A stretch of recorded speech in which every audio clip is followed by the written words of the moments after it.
आपको ये कहानी बहुत कुछ याद दिला सकती ही अगर आपने किससे प्यार किया है तो।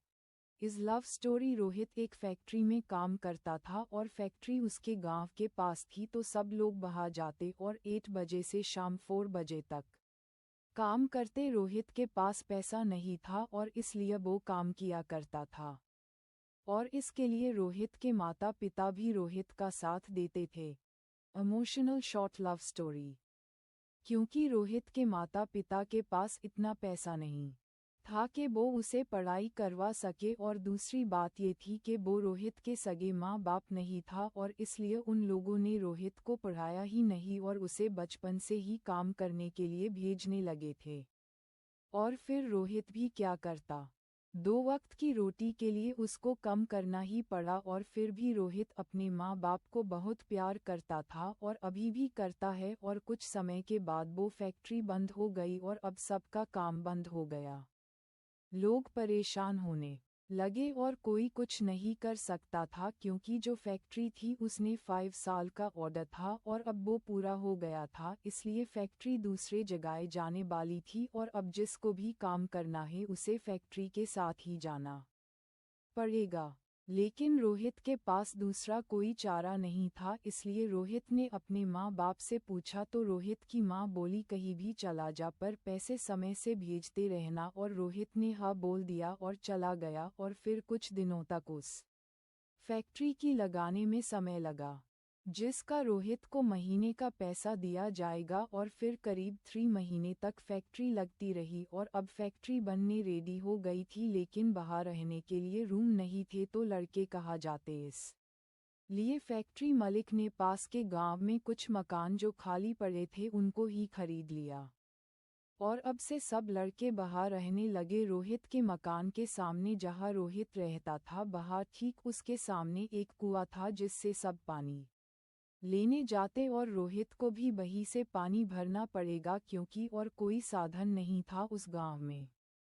और गांव से 3 किलोमीटर दूर फैक्ट्री थी, और उस दिन तो रोहित सौर गया। जैसे ही सुबह हुए तो रोहित ने देखा कि कुआं पे बहुत सारे गांव वाले पानी भर रहे हैं, और अब रोहित भी वहां अपना बर्तन लेके पहुंच गया और खड़ा हो गया। लेकिन रोहित के पास पानी खींचने के लिए रस्सी नहीं थी, तो वो पानी कैसे निकलता। और फिर रोहित बहुत समय तक खड़ा रहा, पर किसी ने उसे ये नहीं कहा कि लो मेरे रस्सी से पानी निकल लो। सब अपना अपना पानी भर के चले गए और रोहित अकेला रह गया। और फिर रोहित के पास में एक घर था, इसमें से एक लड़की निकला के बाहर आई और उसके हाथ में बाल्टी और रस्सी थी, और वो आई और उसने बाल्टी रोहित को दी और कहा आप इससे पानी खींच सकते हो।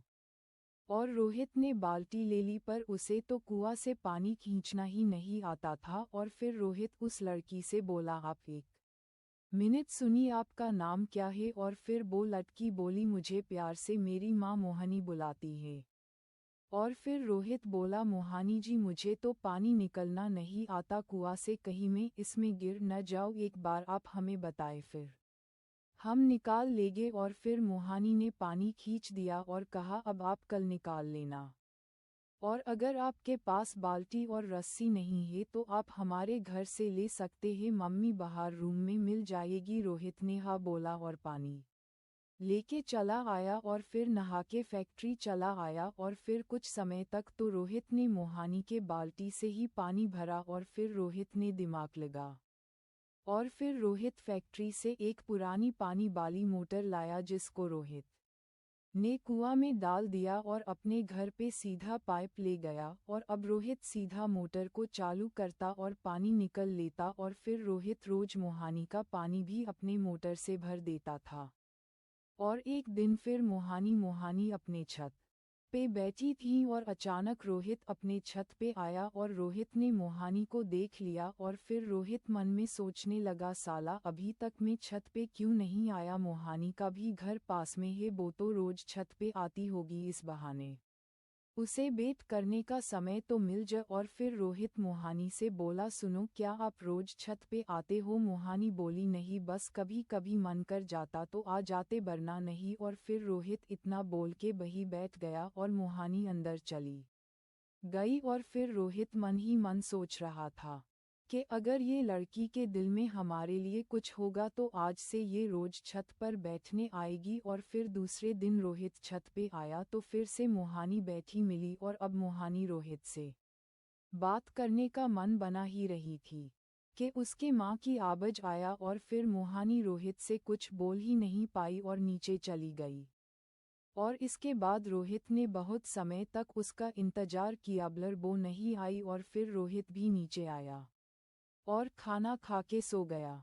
और कई हफ्ते तक ऐसा चला और अब दोनों को एक दूसरे की आदत होने लगी और फिर जब तक रोहित और मोहानी एक दूसरे को देख न ले और बात न कर ले तब तक सोते नहीं थे। दोनों को नींद नहीं आती थी और अब रोहित का बहुत बुरा हाल होने लगा। उसे मोहानी के बारे में बहुत कुछ सोचने लगा और उसे मिलने के लिए रोज छत पर जाने लगा और मोहानी भी रोज आने लगी। और फिर एक दिन अचानक रोहित मोहानी के घर पहुंच गया और मोहानी के माँ से बोला, माँ जी हम आपके बेटी से शादी करना चाहते हैं और दहेज हम कुछ नहीं लेंगे, बस आपकी बेटी का हाथ हमारे हाथ में दे दो, हम आपको बेटी को खुश रखेंगे। मोहानी की माँ ने रोहित को देखा और सोचने लगी लड़का तो अच्छा है, कमाता भी ये और इसको मोहानी पसंद भी करती है। और फिर माँ बोली ठीक है हम सोचकर बताएंगे। और फिर रोहित बाहर से चला आया और कई दिन के बाद मोहानी की माँ ने हाँ बोल दिया और रोहित ने मोहानी से शादी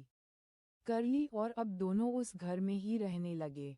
और अब से रोहित अपने मोम डैड को पैसे भेजना बंद कर दिया और अपने पत्नी के लिए कमाने लगा क्योंकि वो जानता था कि ये हमसे नहीं हमारे पैसे से प्यार करते हैं। और फिर रोहित और मोहानी दोनों खुशी खुशी रहने लगे और दोनों काम करते और अपने लाइफ में खुशी से रह रहे थे। ऐसे ही स्टोरी सुनने के लिए आप हमारे चैनल को सब्सक्राइब कर ले प्लीज़।